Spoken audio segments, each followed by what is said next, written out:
Nous sommes au XVIIe siècle. L'Europe est ravagée par les guerres de religion. La France est aux prises avec l'Espagne et est engagée dans la guerre de 30 ans aux côtés du camp protestant pour s'attaquer aux Habsbourg. Le royaume est en pleine période de centralisation, les princes perdent petit à petit leur influence et l'État devient de plus en plus fort.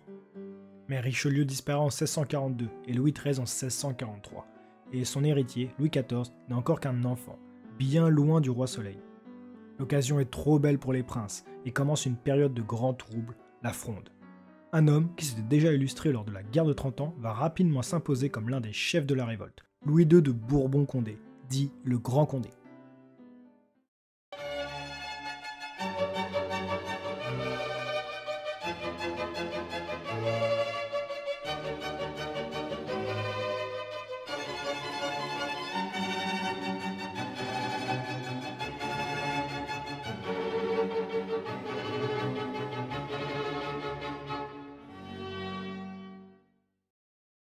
Louis II de Bourbon-Condé, dit le Grand Condé, naît en 1621.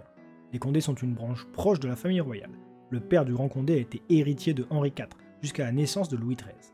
Maintenant que c'est au tour de Louis XIII de ne pas avoir d'héritier, son frère ayant une vie matrimoniale compliquée, le premier candidat à la succession est le Grand Condé. Sa position est donc très enviée. Richelieu, le premier ministre omniprésent de Louis XIII, sent le filon. Moyennant une énorme dot, il marie sa nièce, Claire Clémence de Maillé, au Grand Condé en 1633. Alors qu'ils n'ont encore que 12 et 5 ans. Pas de chance, alors qu'on n'y croyait plus, en 1638 naît Louis XIV, écartant le Grand Condé du trône. Malgré tout, son mariage est entériné en 1641. Il reçoit une éducation très stricte et rejoint l'armée en 1640, en pleine guerre de 30 ans, et participe au siège d'Arras. Il se montre très talentueux, et dès 1643, alors qu'il n'a que 21 ans, Louis XIII lui donne le commandement honorifique d'une armée. L'Espagne de Philippe IV envahit la France depuis les Pays-Bas espagnols. Le 14 mai, Louis XIII meurt, et le 19, le Grand Condé remporte la bataille de Rocroi. L'armée espagnole utilisait les tercios, une formation qui avait fait sa légende et que l'on disait invincible.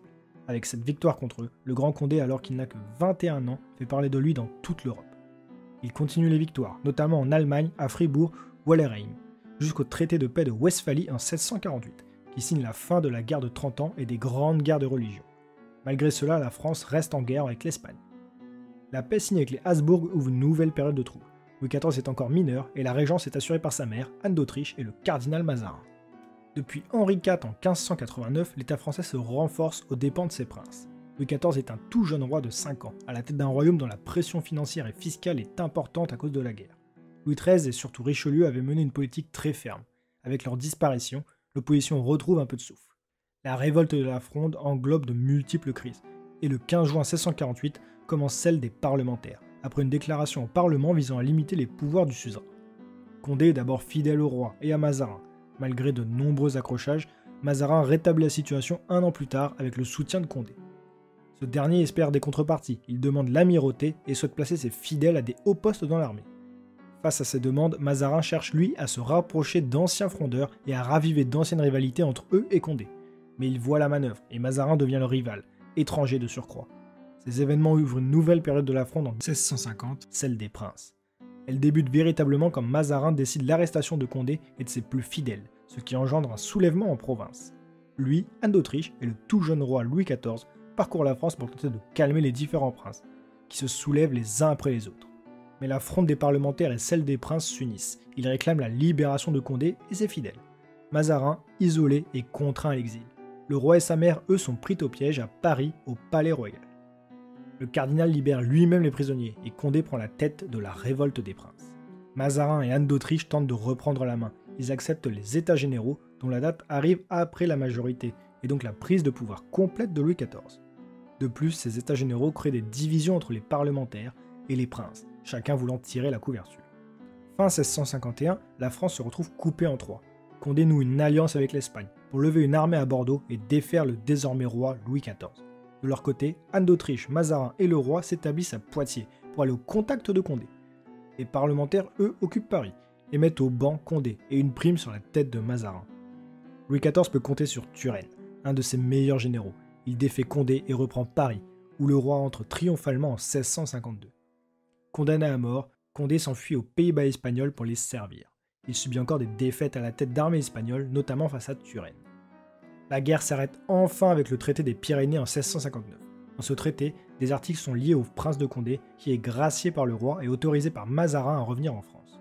Il est dans un premier temps écarté des fonctions importantes et vit simplement chez lui dans son propre château de Chantilly, qu'il embellit. Mais la guerre avec l'Espagne reprend en 1667, et cette fois, le roi appelle Condé. Il participe à nouveau aux guerres françaises et s'offre de nombreuses victoires. Fatigué et touché par la goutte, il est reçu par le roi à Versailles. Ayant du mal à monter le grand escalier de marbre, Louis XIV lui dit « Mon cousin, quand on est chargé de lauriers comme vous, on ne peut marcher que difficilement. » Condé finit sa vie dans son château de Chantilly et meurt à Fontainebleau à 65 ans le 11 décembre 1686. Louis XIV dit alors « Je viens de perdre le plus grand homme de mon royaume. » Le Grand Condé sera vu longtemps comme un grand homme de guerre, mais passera dans l'ombre du roi Soleil. Il était également un grand mécène qui aura soutenu l'art. La fronde qu'il a menée n'entachera pas complètement sa légende. Elle marquera durablement Louis XIV et sera l'une des principales causes de sa manière de gouverner et de la création de Versailles. Condé est l'un des plus grands Bourbons et défenseurs de la France. Je te remercie d'avoir regardé cette vidéo, j'espère qu'elle t'a plu, n'hésite pas à laisser un commentaire pour en dire ce que t'en as pensé. Je suis sûr que c'est déjà fait, mais dans le doute, n'hésite pas à liker et à t'abonner. Tu peux aussi nous retrouver sur Instagram et TikTok, les liens sont en description. On se retrouve très vite pour d'autres vidéos sur Fabula Francia.